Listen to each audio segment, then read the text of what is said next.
Video ini saya buat sebenarnya untuk menghargai kamu yang menonton video ini. Saya tidak mau melampaui pengetahuan dan hak saya untuk melabeli kamu pada suatu bidang atau suatu kondisi tertentu. Karena saya mengetahui kalau kamu jauh lebih memahami kondisi kamu daripada orang lain. Termasuk saya sendiri yang membuat video ini. Oleh karena itu, saya mengatakan kalau video motivasi itu sampah. Dan kenapa kamu seharusnya tidak belajar dari video motivasi, tapi sebaiknya kamu belajar dari orang lain secara langsung terkait pengalaman yang sudah mereka lakukan secara pribadi. Daripada menonton video yang sok tahu terhadap kehidupan kamu, yang sok tahu terhadap kondisi kamu, dan yang sok tahu terhadap masa depan. Ya, video motivasi itu sampah. Mungkin kamu bertanya-tanya, kenapa saya berani berkata seperti itu? Padahal video yang saya buat ini terlihat seperti video motivasi semua. Ya, saya tahu awalnya video ini terlihat seperti video motivasi. Tapi jujur saja, saya membuat video bukan untuk menggurui kamu tentang apa yang kamu lakukan. Saya tidak membuat kamu untuk merasa bahwa saya mengetahui masa depan. Saya hanya menyampaikan apa yang pernah kamu lalui sebelumnya. Saya hanya menyampaikan kesalahan yang kamu lakukan saat ini. Dan seperti yang dilihat, judul dari video-video baru saya kebanyakan menyinggung, bahkan menyakiti hati kamu yang membacanya. Tapi tujuannya memang biar kamu melihat video ini dan agar kamu tidak jatuh di lubang yang sama untuk kedua kalinya. Maka dari itu, izinkan saya untuk berkata bahwa jangan ulangi lagi menjadikan orang lain sebagai patokan jalannya kehidupan kamu. Saya tidak akan membahas ini dalam sisi agama lebih jauh. Saya akan membahas ini hanya dalam perspektif video motivasi. Jadi apa sih video motivasi itu? Jadi apakah menurut kamu video motivasi itu adalah video yang membuat kamu bersemangat untuk bekerja setiap hari?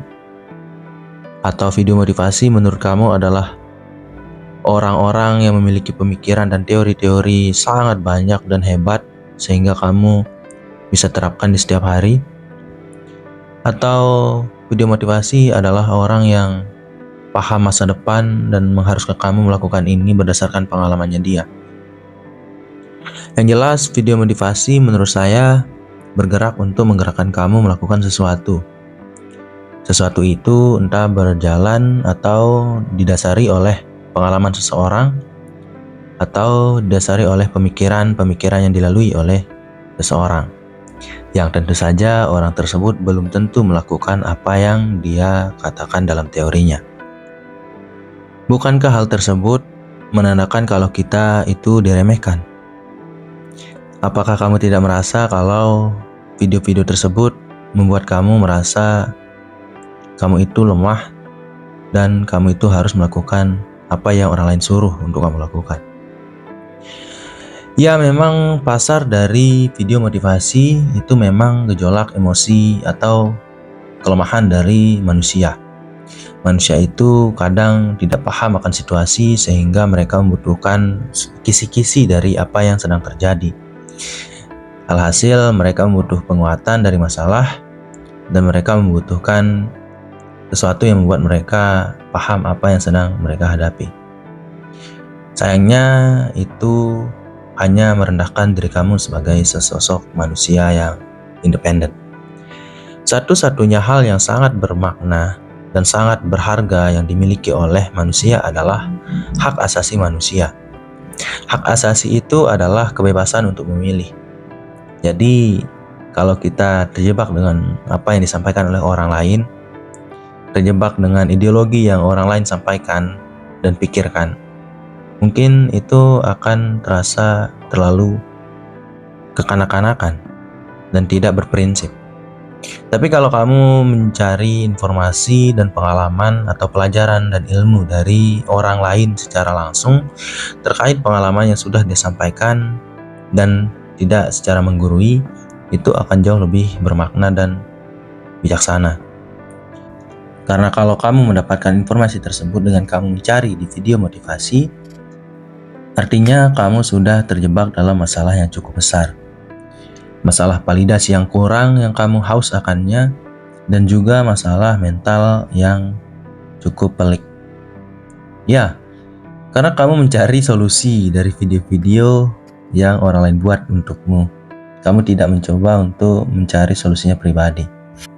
Jadi coba pikirkan, bukannya akan jauh lebih hebat, lebih menarik jika kamu tidak mengikuti apa yang orang lain katakan kepadamu, dan kamu tidak berpikir berdasarkan bagaimana orang lain ingin kamu berpikir tentang sesuatu, tapi kamu bisa membuat orang lain mengikuti apa yang kamu katakan, mengutip apa yang kamu sampaikan, dan melakukan apa yang kamu lakukan. Itu akan membuat kamu menjadi orang yang lebih luar biasa. Jadi berpikirlah, bernalarlah, belajarlah, bukan mengikuti, tapi belajar. Belajar itu bisa dari berbagai hal. Kamu bisa membaca dari buku terkait pengalaman orang, tapi kamu tidak serta-merta mengikuti hal tersebut. Tapi kamu berpikir dan menjadikan pengalaman orang yang kamu baca tidak kamu lakukan juga untuk kedua kalinya. Belajar seperti ini tidak akan merendahkan diri kamu.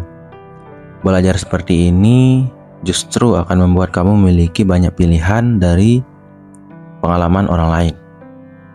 Saya berkata seperti itu karena saya tahu kebanyakan video motivasi di luar sana bukannya membuat kamu atau memberikan kamu pelajaran dari pengalaman buruk orang lain, tapi malah membuat kamu disuruh dan digurui tentang apa yang harus kamu lakukan dan tidak harus kamu lakukan. Menurutku itu adalah video untuk orang-orang yang lemah, orang yang tidak tahu salah dan benar, dan orang yang tidak punya tujuan hidup. Mungkin terdengar sedikit keras, tapi saya menulis hal itu dalam pikiran saya. Dan saya tahu kamu itu adalah orang yang berhak untuk dihargai dan dihormati. Jadi saya rasa lebih baik untuk memberikan pengalaman yang buruk, mengingatkan kamu terhadap masalah yang pernah kamu lalui, agar kamu tidak jatuh ke lubang yang sama lagi, atau memberikan kamu informasi terkait masalah yang sudah saya alami.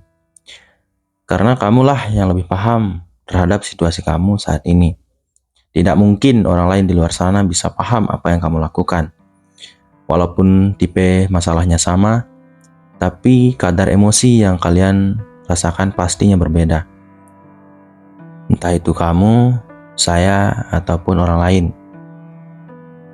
Maka dari itu, saya mencoba menyulut emosi kamu sehingga kamu merasa tersinggung dan kamu merasa menerima keadaan yang sudah kamu lalui sebelumnya. Dengan terimanya kita terhadap apa yang kita alami dan kita lakukan, dan kesalahan-kesalahan yang sudah kita perbuat, itu akan membuat kita menjadi lebih bisa menerima perbaikan-perbaikan dan tidak keras kepala terhadap apa yang sebenarnya harus diperbaiki. Maka dari itu, izinkan saya berkata kalau setelah menonton video ini, jangan kamu mau digurui oleh siapapun. Jika itu memang guru kamu, itu tidak masalah. Tapi kalau itu orang yang sok tahu terhadap kehidupan kamu, yang sok tahu terhadap kehidupan di masa depan, sok tahu terhadap apa yang kamu lalui, jangan sekali-kali mau direndahkan seperti itu. Lakukan semuanya berdasarkan prinsip yang kamu jalani. Lakukan semuanya berdasarkan ideologi yang kamu pegang. Kamu akan membuat zaman kalau kamu berani seperti itu, bukannya malah mengikuti zaman dan terjebak modernisasi yang membuat kamu harus mengikuti tren ini dan itu seperti sebuah robot. Kamu itu insan. Terima kasih sudah menonton video saya. Saya harap video ini bisa bermanfaat. Dan saya minta maaf kalau ada kesalahan dari video ini. Tapi saya rasa kamu mengerti apa yang dimaksudkan oleh video ini. Terima kasih. Assalamualaikum warahmatullahi wabarakatuh.